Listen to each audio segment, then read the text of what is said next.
देखिए दीदी, हम लोग शिव को गुरु बनाए हैं और शिव की ओर चल रहे हैं। कहते हैं शिव को गुरु बना करके आदमी जो चाहता वो में हो सकता है। कहते हैं किम न सिद्धते भूतले, किम न सिद्धते भूतले, यानी कि क्या नहीं हो सकता है भूतल पे। अगर जो आप शिव को गुरु बना लिए हैं तो जो चाहे सो हो जाएगा।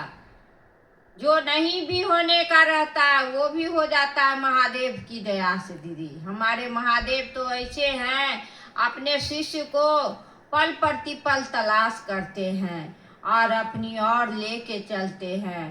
कहते हैं ना, शिव की नगरी में जाने के लिए बाधा ही बाधा है, फिर भी उस नगरी का जाने का अलग उत्साह रहता है, अलग लगन रहता है। कैसे हवा मिठाई देखने में, हल्का फुल्का मीठा स्वादिष्ट देखने में, खाओ तो एकदम चटपट मुंह में चल गया, कुछ पता भी नहीं चलता है। उसी प्रकार हमारे शिव चर्चा भी है, हल्का फुल्का कुछ पता ही नहीं चलेगा, ऐसा हमारे शिव गुरु का महत्व है, शिव गुरु का दया है। और ये तो दया हमेशा बरसाते रहते हैं, पल प्रतिपल दर्शाते रहते हैं। शिव को गुरु बना करके हर मानव के तन में जीने का कला आ गया है। जो जी नहीं सकता था उसे जीना आ गया है, चलना आ गया है। जो पढ़ नहीं सकता था वो बोलना सीख गया है, अब महादेव का चर्चा कर रहा है। पल प्रतिपल हमारे महादेव दया बरसाते ही रहते हैं। कल हम लोग दीदी आनंद का बरखी मनाए, बहुत ही हर्ष उल्लास से। कोई अपना माता पिता का नहीं इतना मनाता है। सोचिए ये राजमणि नीलम दीदी कितना धन है कि जो आज पूरा जगत इसका बरखी मनाया, इनका पुण्य तिथि मनाया। कहते हैं यह तिथि बहुत ही अच्छा है कि दीदी हम लोग को अपने साथ लेके चल रही है। अभी आ रहा है उपवन से कि वृक्षारोपण करे और सांसें हो रही है बंद, आओ चले वृक्ष लगाएं। सांसें हो रही है कम। अब दीदी हम लोग को 1 महीना समय है वृक्ष लगाने का, और हम लोग वृक्ष लगाएं और उतना ही वृक्ष लगाइए जितना का पोषण कर सकते हैं, जितना को संभाल सकते हैं। कि न लगा दिए और उसमें न पानी देंगे, न कोड़ाई करेंगे, न उसका सेवा सत्कार करेंगे, तो ऐसा भी नहीं करना है दीदी।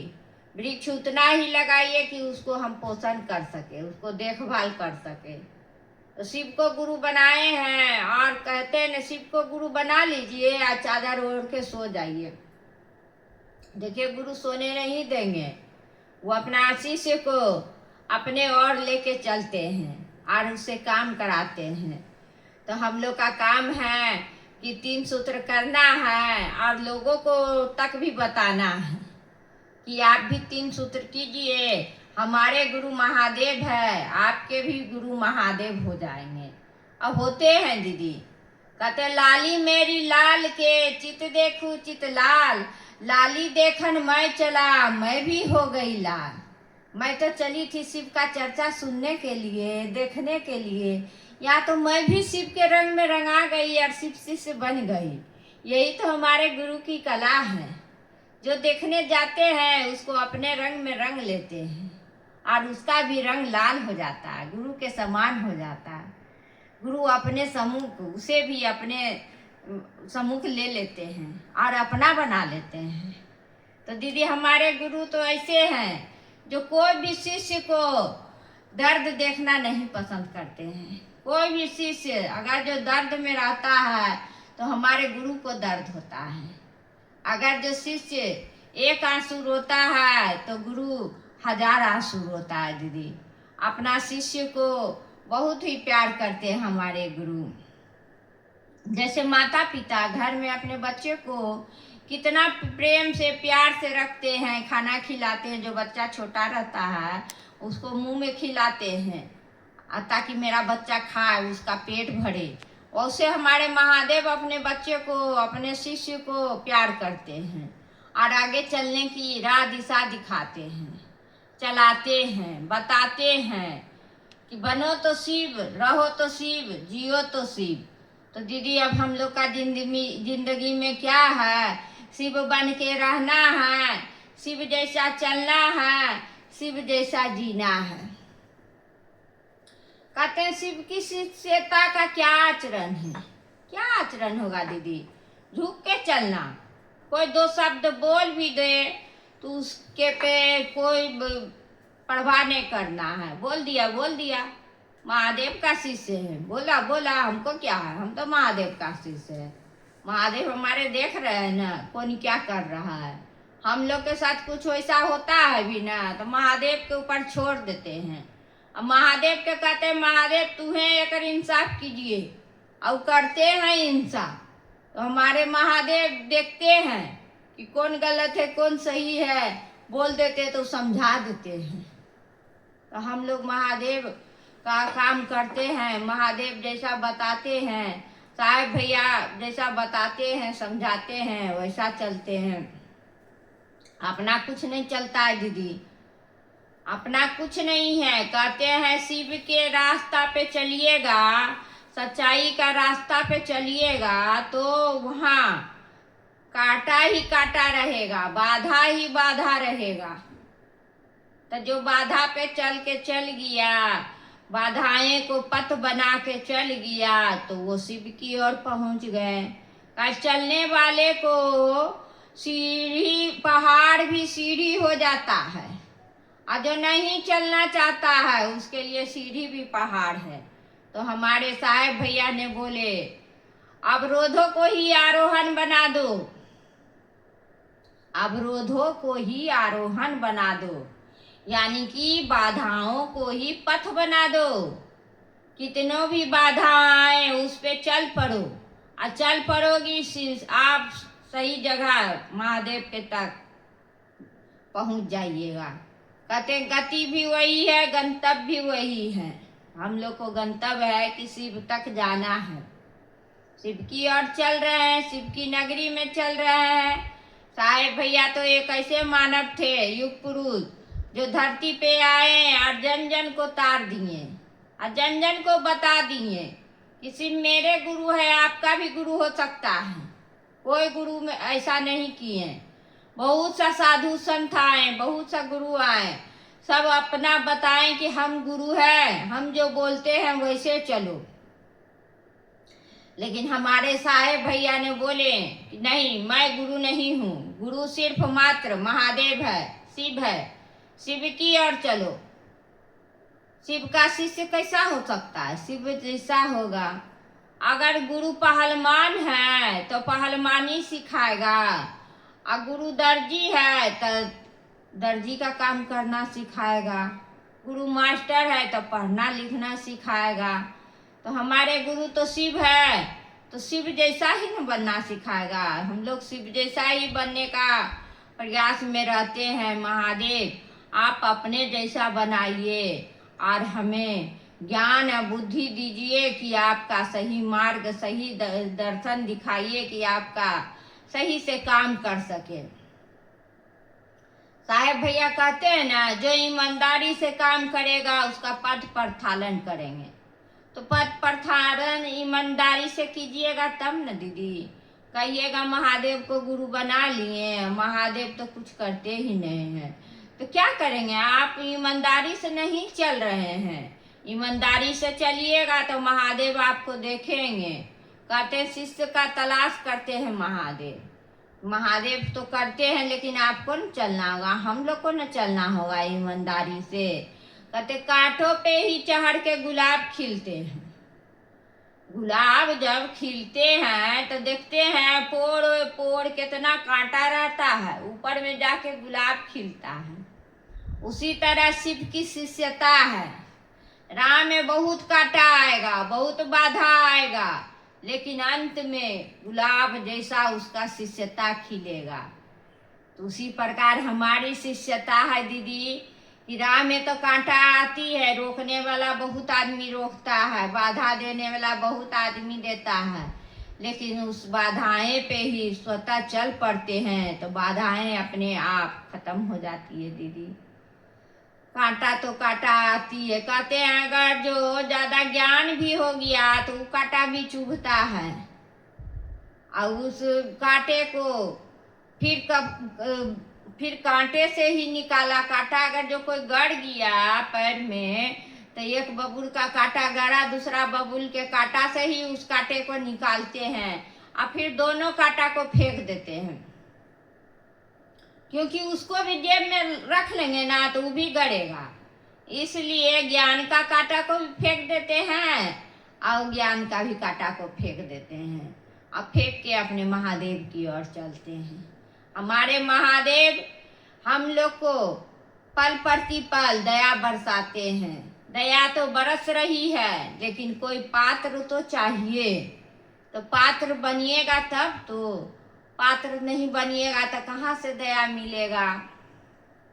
नलका से पानी गिर रहा है, पानी एकत्र करने के लिए कोई पात्र लगाते हैं ना, बाल्टी लगाते हैं, मग लगाते हैं, कटोरा लगाते, कोई भी सामान, कोई भी बर्तन लगाते हैं ना दीदी, बिना लगाए हुए बर्तन पानी तो सब बह जाएगा। उसी प्रकार ज्ञान हमारे महादेव दे रहे हैं, दया हम लोग को दे रहे हैं, तो देने के लिए अपना शिष्य भाव दीजिएगा ना महादेव को। बिना शिष्य बने हुए, बिना भाव उधर दिए हुए कहाँ से आपको दया मिलेगी। दया मिल रही है, दया निश्रित हो रही है, पल प्रतिपल दया निश्रित हो रही है। लेने के लिए कोई पात्र होना चाहिए कि उसमें आपका दया निश्रित हो और आप में समा जाए। तो दीदी हम लोग को वैसा पात्र बनना है कि दया जो मिल रहा है वो हम अपने तक अपने पास रखें और मुझ में समा जाए।